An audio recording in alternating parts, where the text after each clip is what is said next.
Hello, this is Morgana Starwolf, and this is So Much News number 2.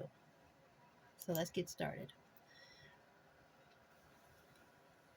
As usual, I will not be reading all the articles, so check the link in the description to find more. Let's start. Late Iowa man linked to 1980s killings in Indiana, Kentucky. The Indiana State Police said Tuesday that they used genealogical data and crime scene evidence to link an Iowa man who died in 2013 to the killings of 3 female hotel clerks and a sexual assault of a fourth in Indiana and Kentucky from 1987 through 1990.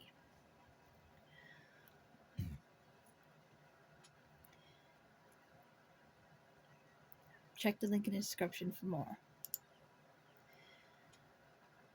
APnews.com. More delays for NASA's moon rocket test, fueling stalled. Cape Canaveral, Florida.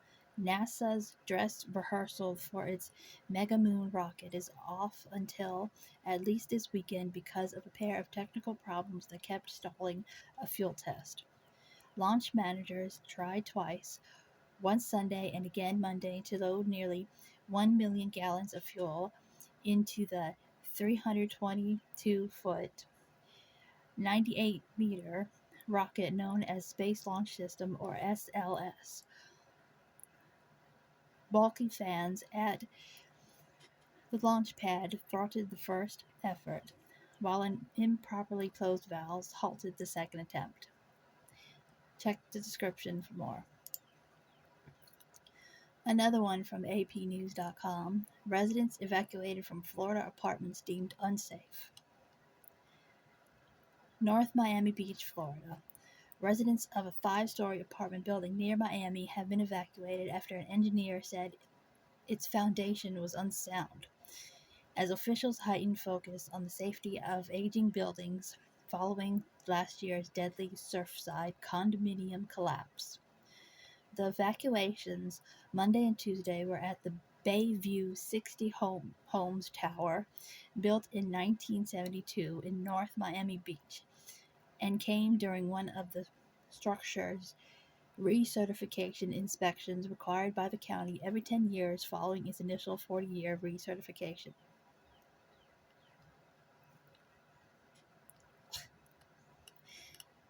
Really, the owner want most of you owners want to make money off the buildings, yet when it's deemed unsafe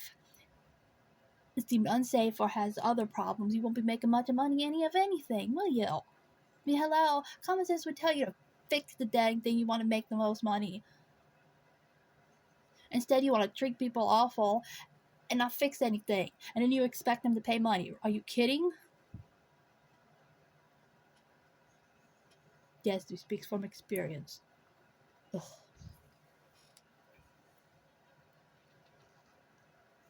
I mean, why should you have to pay more rent and you don't even fix anything? I mean, the house is falling apart and you won't want to fix it. Yes, talk about our experience. My experience, I should say. Anyway, let's move on.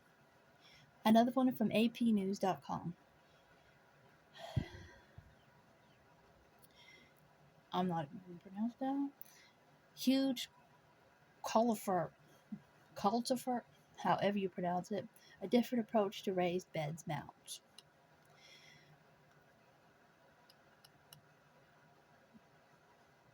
It's by this person, Jessica D. Amno. I'm sorry if I pronounced that wrong. Check the link in the description to find out more if you're into gardening and homesteading and all that stuff. This is from today.com. Snapchat creates tools for users to start learning American Sign Language. Aww. A team of deaf engineers known as Deafengers really has spearheaded a new Snapchat feature called ASL Alphabet that aims to bridge the divide between the deaf and hearing world by helping people learn American Sign Language. Oh, check the link in the description for more. And now, winteriscoming.net. House of the Dragon star Matt Smith would return to Doctor Who. Rapidly approaching a new age of Doctor Who, Jodie Whittaker will play the Doctor for 2 more episodes, the first of which is out this Easter, before she makes way for a new star. We don't know who it will be, but we do know that Russell T Davies, who revived Doctor Who back in 2005, is returning as showrunner. There's a lot happening, and with the show coming up on its 60th anniversary next year, fans expect fireworks. Perhaps Davies will bring back some of the stars for a big blowout. They sound down for it.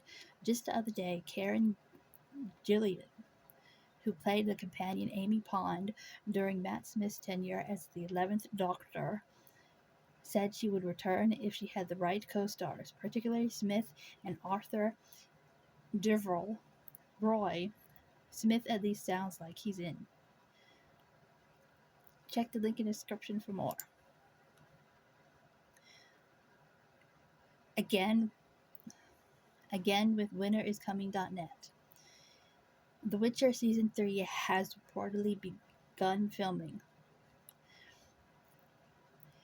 The Witcher Season 2 is one of Netflix's biggest hits, racking up more than 2.2 billion minutes watched during its premiere week.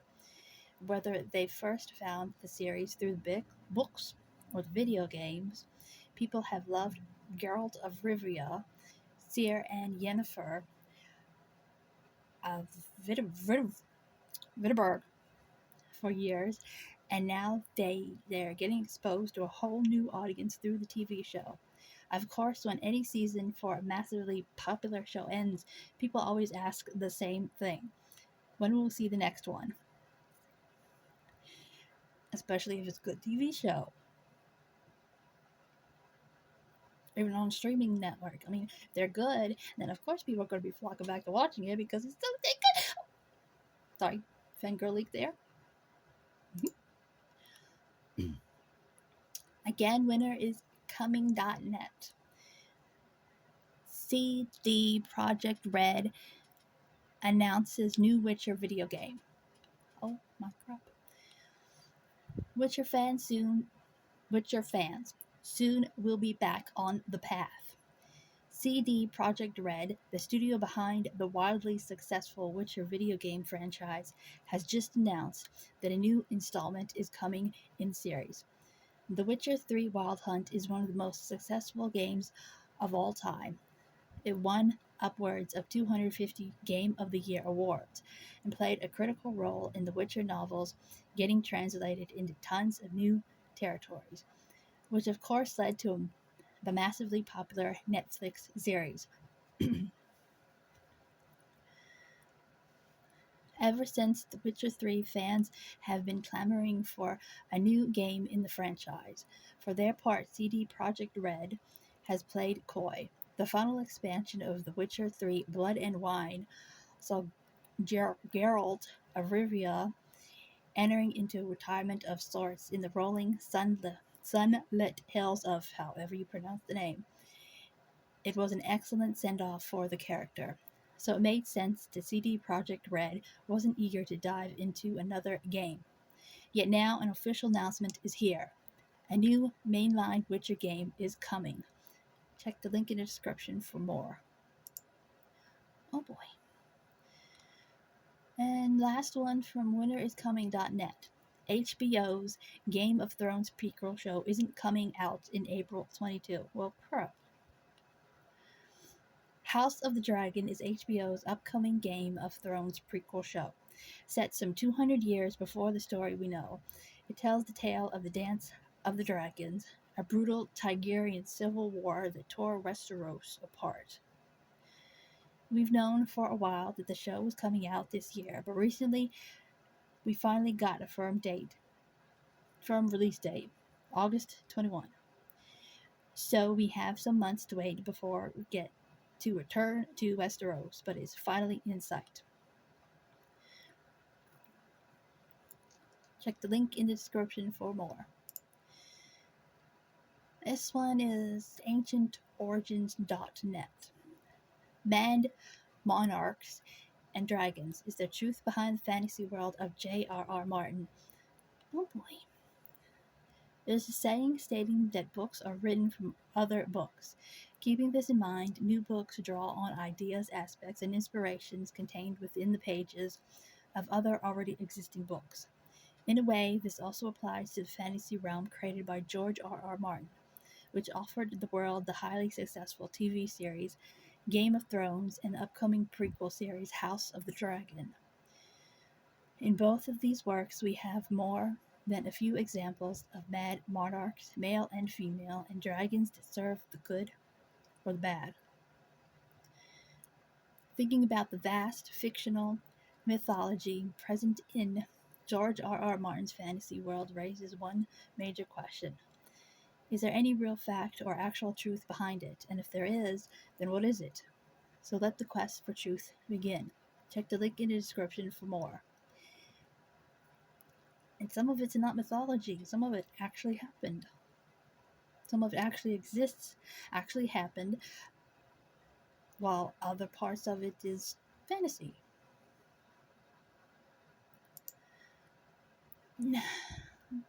This next one is also from ancientorigins.net. Mummified mermaid is CT scanned by Japanese scientists.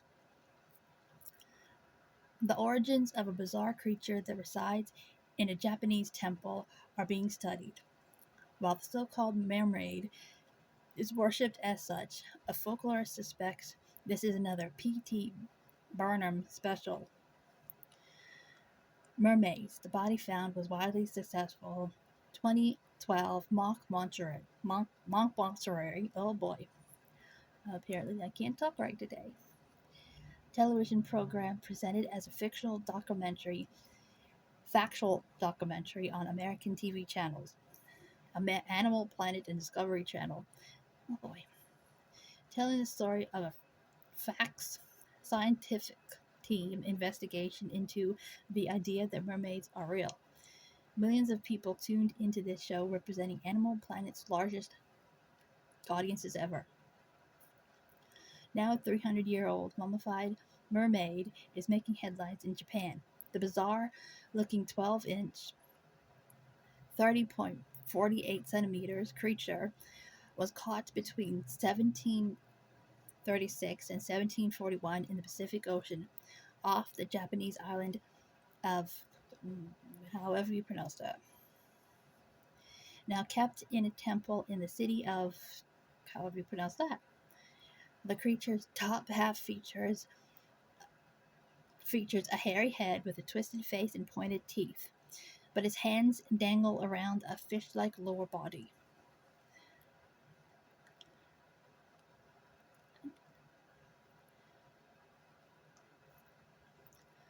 Check the link in the description for more. And this last one is from lifescience.com. What's the longest lightning bolt ever recorded? Thunder is impressive, Mark Twain wrote, but it is lightning that does the work. Anyone who's watched a lightning storm will understand what he meant. Lightning is one of nature's most awe-inspiring phenomenon, illuminating the skies with its fearsome forks. According to the UK Met Office, lightning strikes the planet up to 1.4 billion times a year, or an estimated 44 times every second. And it's more than just a light show. Lightning plays a critical role in keeping Earth's electrical balance in check, aids in fixing hydrogen, thereby helping plants grow, and potentially even helps to clear the atmosphere of pollutants. But some lightning strikes work harder than others.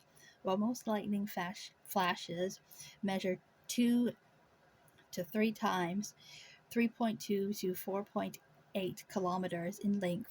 Some truly colossal bolts occasionally crackle above our heads, forking their way across hundreds of miles of sky. How big can lightning actually get? And should we be worried about these gigantic bolts? Well, alone the fact that they're so beautiful. I do love lightning. It's so beautiful. Oh boy. Check the link in the description for more. And that's all, and goodbye.